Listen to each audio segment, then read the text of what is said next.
Hi, I'm Hello Rodney, and thanks for clicking on my video. As I was getting ready to do this video, sometimes I'll kind of practice what I'm going to say or something like that. And I said, good morning, like twice.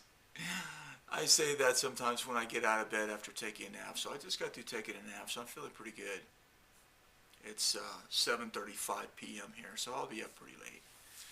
But I want to talk about the death of the YouTube raw vegan. Now what are you going to do? So, I just watched a video by two of my favorite people here on YouTube, Happy Healthy Vegan, on the Vegan Ugali Sukuma Wiki Kenyan Runners Staple.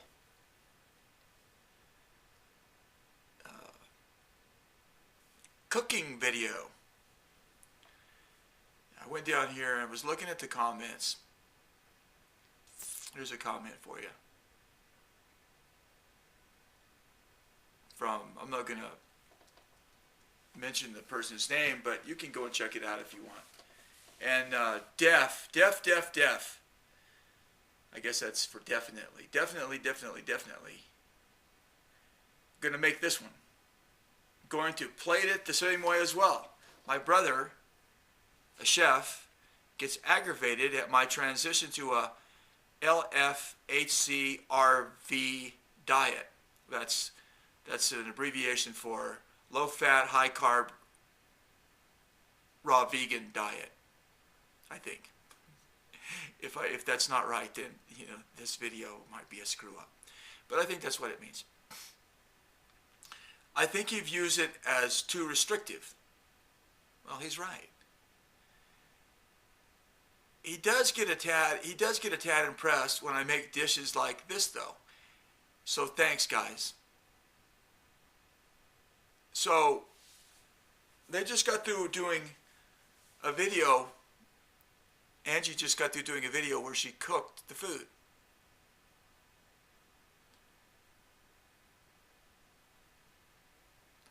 Let that soak in a while. She cooked the food.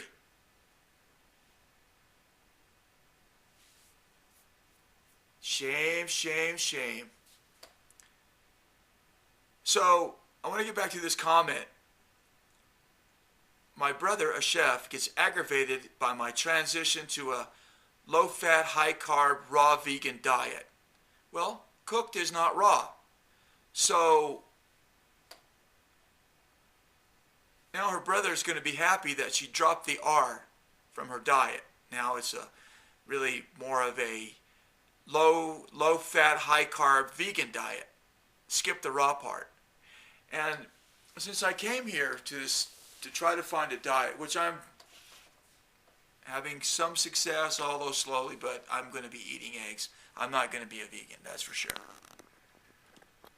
And it appears as though the raw vegan community has changed considerably since I have started doing this research, which is not very long ago.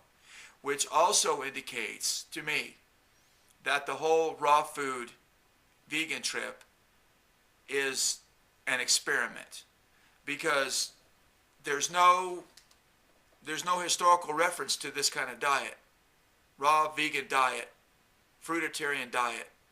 There's no reference in history. You cannot go back in history and see the although probably the Piliputians were raw vegans. It was this cartoon. It was such a funny cartoon. It was the Piliputians were doing battle with the Vikings, and the Vikings are there in their masks, their big helmets, and they're on their battleship, their warship, with the big thing, with the, these are Vikings with the big axes and the big shields doing battle with the Piliputians. And the Piliputians, their main weapon was the pillow. So the caption was, despite the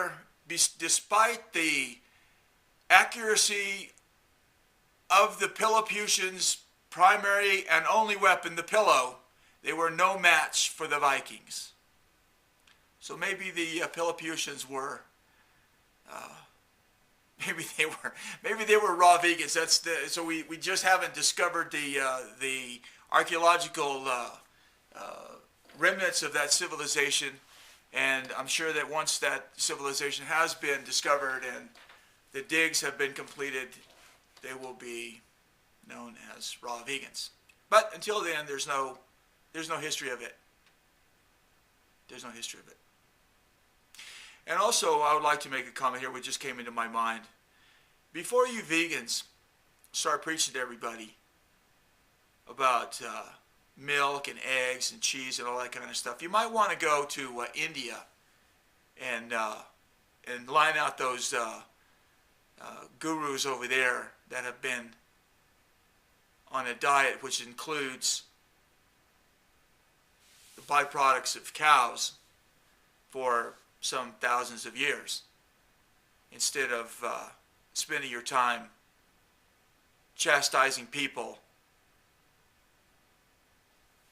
on YouTube. Now, that's not been me. Nobody's chastised me, because why would they? You know, I'm up front. I'm not a vegan. But, you know, you might want to look at your I'm not going to say hypocrisy, but your lack of, let's put it this way. If you want to focus your energy on something, instead of focusing your energy on somebody making a video on YouTube about veganism and eating eggs or milk or whatever, why don't you go and enlighten the gurus in India and chastise them for eating milk byproducts before you, to use a very old expression, show your ass on YouTube.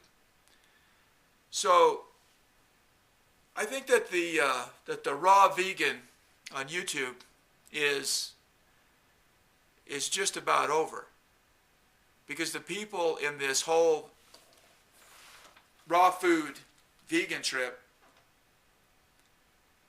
just a few months ago, raw is law.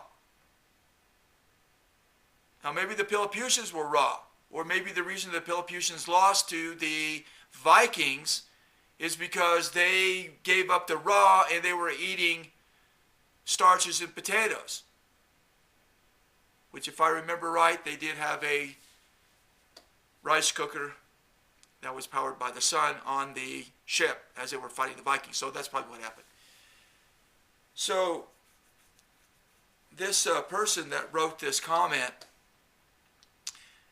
it's fascinating to me how people can get involved in something and associate themselves with something, and then there are these little things that need to be adjusted along the way.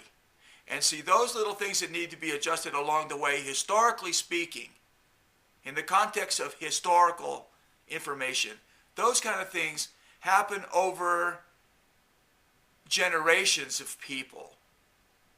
They develop diets over hundreds or thousands of years. This whole low-fat, high-carb, raw vegan diet has just been developed quite recently. It's an experiment.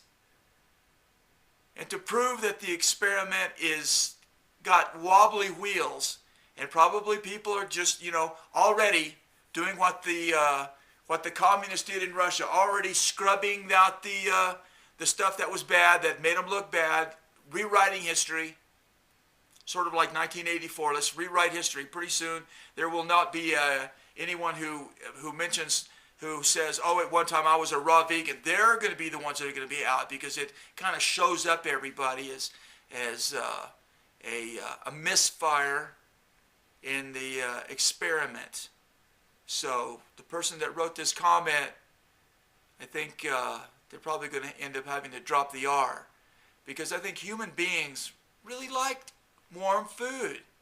It makes them feel better. I mean, I'm still having my green juice, and I realized that the whole banana smoothie thing, it's a really interesting thing about that, you know, because it's like if you give children it'd be an interesting study to have children write their own diet and see what children come up with, and give them examples of the food that's available. I wonder how many kids would be on the 80-10-10 diet if one of the foods that was one of the primary meals of this 80-10-10 diet would be a banana strawberry smoothie. So I'm happy to see that the raw is being dropped out of this diet, and that people are being able to experience something that is more logical. And I'm sure there's plenty of people out there that, matter of fact, to tell you about I had a not raw vegan, but an almost vegan Christmas, it was great food, and it had all kinds of beautiful things in it, and I was very appreciative of that invitation. But I was talking to a buddy of mine yesterday, and he was, I'm not sure if he was raw vegan, but he was vegan.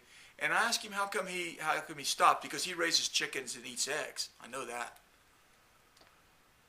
And asked him about that, and he said that the reason that he stopped doing that was because he felt that it was that when he was invited to eat meals with people, there were so many things that he couldn't eat that he felt uncomfortable with it. And that's something that people do get involved with. And this same person also told me that he had gone down to Mexico to I'm not sure if it was a Tarahumaras or whoever it was. He was a big runner at one time, and so I'm not sure if it was the Tarahumaras, but I think it was down in Mexico, and he was so overtaken by the